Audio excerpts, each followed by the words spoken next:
You know, there comes a time in every project when all the fabrication and fitting is done, and it's finally time to start putting things back together and doing something with all these parts you've been accumulating for who knows how long.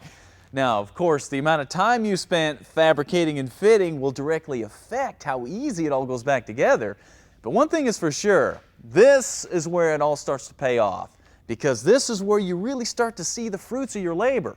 So, follow along as we jump into the final stages of Project Crazyhorse. First things first, when you're working on an older vehicle, one of the worst jobs to have to do is to try to restore and reuse old hardware. What a pain in the butt.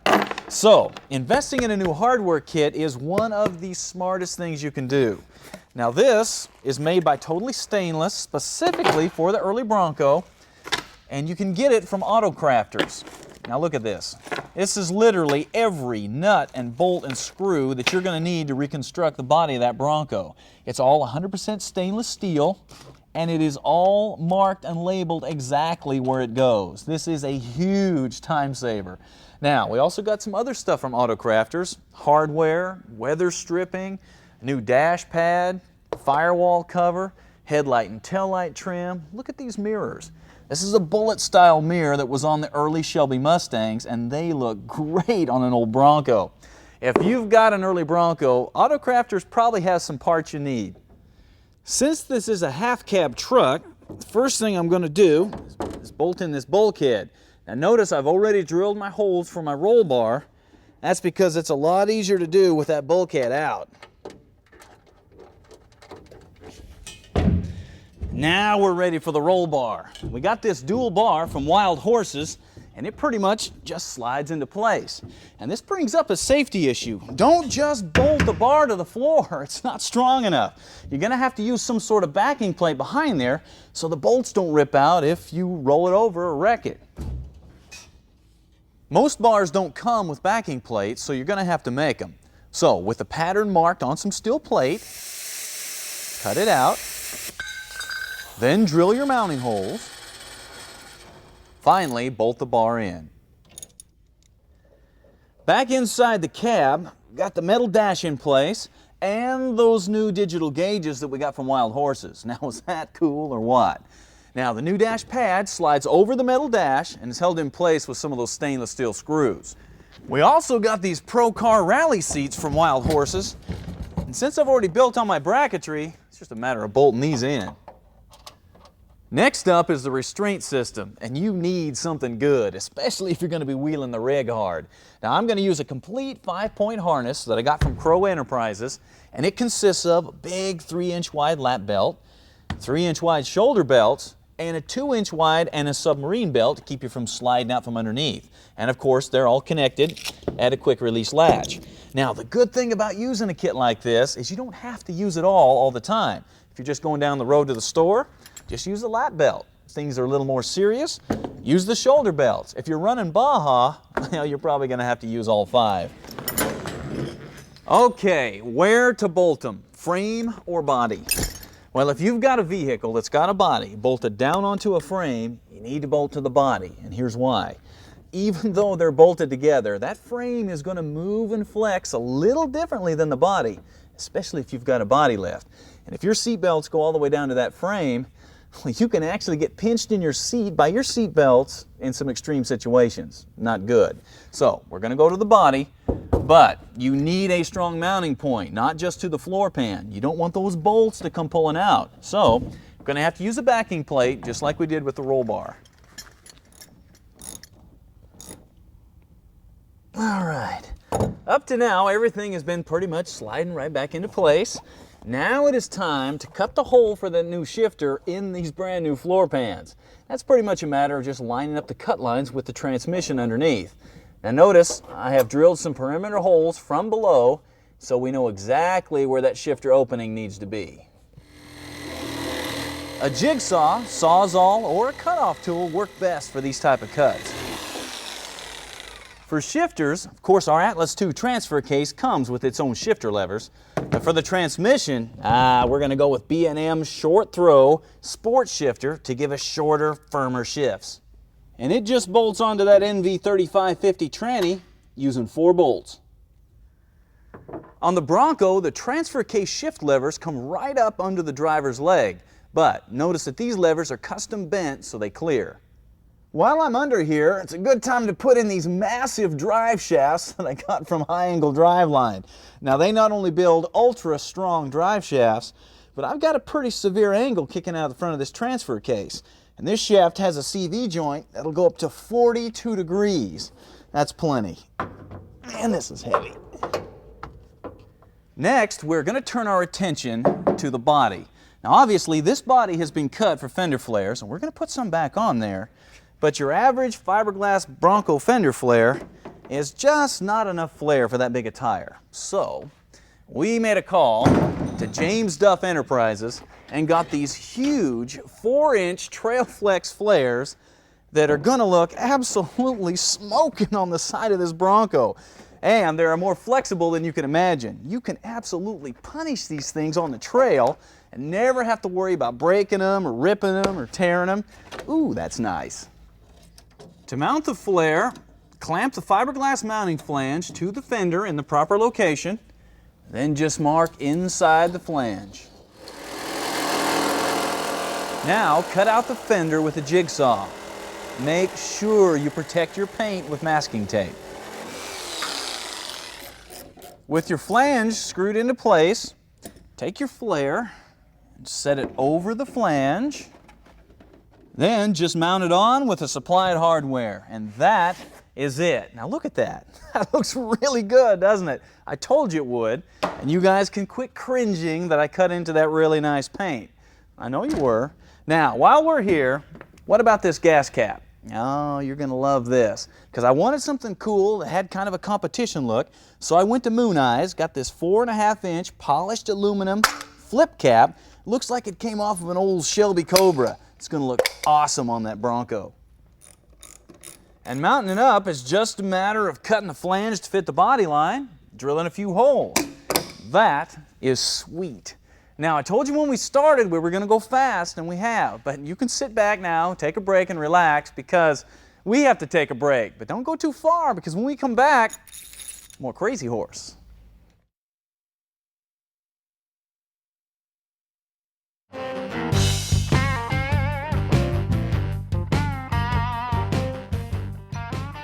Welcome back to Trucks. If you're just getting here, oh, you got some catching up to do, because we are reassembling Crazyhorse and we're going pretty fast. So let me bring you up to date on what we've done so far. First, we put in the roll bar, the seats, seat belts, shifters, dash, drive shafts, and then we put on big fender flares and a really cool gas cap. Yeah, I told you it was a lot, but we're not done yet. Now we're going to move to the front of the rig and deal with some issues under the hood. Now, obviously, we're going to run power brakes on this thing, and you should too if you're running any kind of a big tire or doing performance driving where that power assist can help you get things stopped. Now, the kit we're using is from James Duff, includes the master cylinder, the booster, the mounting bracket, even the proportioning valve. Now, you're probably wondering about this kind of weird looking mounting bracket and that pivot shaft. Well, it's got a purpose. Check it out. Since the engine compartment on the Bronco is so tight, you really don't have any room here where the stock master cylinder was to run a power booster. What this bracket does is relocates everything off to the side here so you can run a booster. You can still get your valve covers off, work on your headers. That's really nice. But the best part is it bolts right here to the stock holes. All right, on to the engine. Now, obviously, it looks really good, but it is a little naked, meaning that it doesn't have any accessories on it, but we're going to change that if you will follow me over to the table. First, let's talk about brackets and pulleys. Now, you can spend forever hunting the salvage yards, trying to find the right stuff, and if you do find it, well, you got to clean it up and paint it and make it work. Oh, a much better option is to go to March Performance, get some of their aluminum brackets and pulleys. In this case, we're going with a Serpentine system. This is the setup for power steering. This is the setup for your alternator, and this is the setup for air conditioning. Of course, you have your crank and your water pump pulleys. All right, they look good now. How about after I get them really muddy? Well, March Performance puts a poly coating on all their stuff so you don't have to polish them all the time and they'll always look good. All right, how about accessories? Well, we knew we needed to have something tough, so it was only fitting we went to Tough Stuff Performance for those. Now the alternator is a powerful 100 amp alternator with a 1-wire hookup. The starter is a just as powerful gear reduction starter, so we don't end up stranded on the trail. For those of you that have ever burned up a starter, you know exactly what I'm talking about. For power steering, we got a Saginaw power steering pump that will work really well with that James Duff box down on the frame. And to keep everything cool, we got a super cool water pump. Now, don't let this fancy chrome finish here fool you. These are tough, high-performance parts first. They just happen to put them in a really nice package. Installing the brackets is just a matter of bolting them on, using the supplied bolts and the spacers. And the accessories just bolt onto those. Now, here's what we've got. We've got a dual serpentine system. One belt runs from the crank, over the alternator, over the water pump. The other belt runs from the crank, over the power steering, over the air conditioning compressor, if you're going to use that, under the idler, and back down. Simple, clean, and when they get muddy, all I have to do is hose them off. Now take a look at those. Those look good. The last thing I'm going to put on today is just as simple as those pulleys and brackets, and it's a radiator and a fan shroud. Because one of the biggest problems you run into when you're four-wheeling is overheating. So we got these from James Duff Enterprises. This is a nice, thick aluminum radiator made specifically for the Bronco, and it'll handle a high horsepower engine and keep it cool. Now all your fittings are welded into place. You even have bungs for automatic transmission. Since we're using a 5-speed, we'll go ahead and just plug those. Fan shroud is always a good idea because this focuses your airflow through the radiator, keeps the fan from pulling air in from the sides. Now, of course, these just mount up in the stock location using these brackets that come with the kit. And that's it. No, really, that's it. We need to take a break. But when we come back, I'm going to take you someplace where you can't normally go. Sema.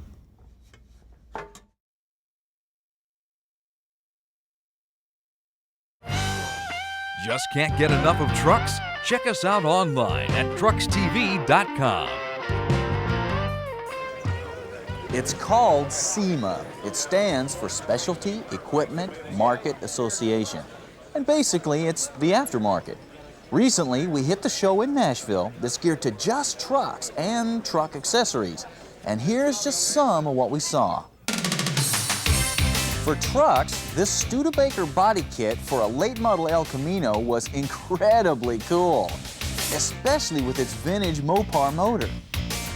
The Chevy Avalanche was well represented with this candy orange creation that had been modified from one end all the way to the other.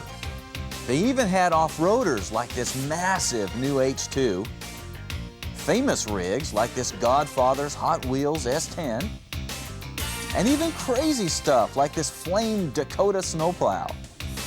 This is also the place to check out new products and see what SEMA picks as the new products of the year. We look at how functional it is. You know, is it a product that people can use? And we look at the style, we look at the technology behind it, the engineering. Of course, we had a few of our own favorites. Hey, what's the deal here, man? Hey, can we get a little service over here? On this one, I was skeptical at first, but walked away very impressed after the demonstration. And finally, we got the scoop on the new certification program. SEMA has teamed up with ASE, a leader in automotive certification, to create programs to allow our member installers to demonstrate their proficiency, demonstrate that they are the quality place to get an installation job done. And at the same time, that allows people who love their cars and trucks to know that the person they're getting to do this work is going to be dead on the money. What's this all about? How it works! How it works. Brought to you by Wyotech. When you're talking engines, there's no doubt that the diesel is unique. But one of the most unique points is it doesn't have any spark plugs. It never has, never will. So how does it get its fire? Well, it gets it through injection, and we are going to show you how it works. All right, Dan, why don't you walk us through the basic setup of a diesel fuel injection? This is a 24-valve Cummins ISB engine, which you'll find in a lot of the Dodge pickups today. Okay. Yes, you will. Starting out with it, this is the lift pump or the transfer pump. There are several different styles of these. Gear pump, plungers. This specific one is electric. And what it does is brings the diesel fuel up out of the tank, through the lift pump, of course through the filtering system. No, you gotta have that. Because we don't want it going into our injection pump. Yeah. Now, how about the injection pump? Tell us about that. You can see it kind of looks a lot like a distributor. You can see how these lines kind of go all the way around. And what it does is each one firing in firing order, 1, 5, 3, 6, 2, 4, right around to the top of our cylinders. Now, this is gear driven off the cam, right? Yes, it is. From the crankshaft to the cam to the gear pump itself. Okay, a big question about diesels. Look how nice and pretty these lines are, and then you get up here and it's like, what happened to them? What is this? They're ugly. What happens is we want every one of these cylinders to have the same amount of fuel, and the way that we can do that is to keep every one of these lines the same length. And so of course we're different distances between the injection pump, all right, and the injector itself, and so we kind of have to wind these around a little bit so they're the same length. Now, on a multi-port fuel injection on a gasoline engine, you've got maybe 60 pounds of pressure at the injectors. Okay, on a diesel, what do you have? And we can be anywhere from 5,000 to 25,000 pounds of pressure going in there, depending upon the engine and the size and the manufacturer. So Now, just to show you what that really means, we've got a little demonstration here for you. Now, Dan, tell us what we got here. what this is it's actual injection tester. And what it does is we just talked about setting this at 5,000 to 25,000 pounds of pressure. And that's what this actual tester does. This is the actual tester. This is the actual injector. Okay, put your glasses on there and pump away on the handle. Oh, that's awesome. Now keep in mind, pack that big flame into that little tiny combustion chamber. At how many times a minute? What, 1,800, 2,100? That's great, man. Hit that again. Here we go, bud. And this is how many PSI? About 3,200. 3,200 and it goes up to 5,000? Exactly. And now you know how it works. We got to rig one of these up we on go. my truck, man. We'll keep them from behind you. Oh, this is better than flamethrowers. This is awesome.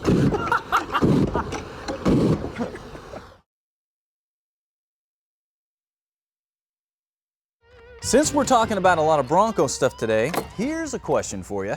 How would you like to have air conditioning in your early Bronco? Yeah. Well, now you can with this kit from Auto Crafters. This is a complete heat and air unit with everything from the compressor, the condenser, a wiring harness, the switches, the outlets, the ducting, the hardware, the hoses, even the heat and air unit itself. Now, since this is made specifically for the early Bronco, it installs fairly easily, something you can realistically do in a weekend. So, if you like to drive that old Bronco a lot and you want to keep it cool, well, Auto Crafters is just a phone call away. Now, if you're working on a project, two-wheel drive, four-wheel drive, doesn't matter, one area that in the past that you've always been kind of limited to what you could find is in your cables. That was before Locar came along. Now, they specialize in custom cables like throttle cables. Here's an electronic transmission kickdown, chrome brackets and springs for your throttle. Look at this. Emergency brake cables. Now, if you're not into the braided stainless look, you can get any of this stuff in the black housing. Of course, you can get speedometer cables, but they're not just about cables. They also have accessories like emergency brake handles, gas pedals, custom dipsticks. Matter of fact, if you're working on something weird, and you need a special cable or a dipstick and it's not in their catalog, heck, they'll custom make it for you and it'll be awesome. If you're working on any kind of project, car, truck, motorcycle, it doesn't matter, Locar is a number you gotta have in your little black book. If you're into smoothing out the contours of your truck, nothing will quite help do that like a rear roll pan. And Ground Force has got some pans that you need to take a look at. Now, these pans are made out of ABS plastic for greater flexibility and impact resistance. They've got the license plate box molded right in to keep you legal and very smooth. And the best part is you can install one of these in a weekend, and that includes painting it. Not bad for something that'll change the look of your truck as much as this will. Well, this wraps it for today. Next week, we're going to finish off Crazyhorse, bumper, winch, get it ready for the trail, and then in the weeks following that, we got some more cool stuff planned for you. We'll see you next week.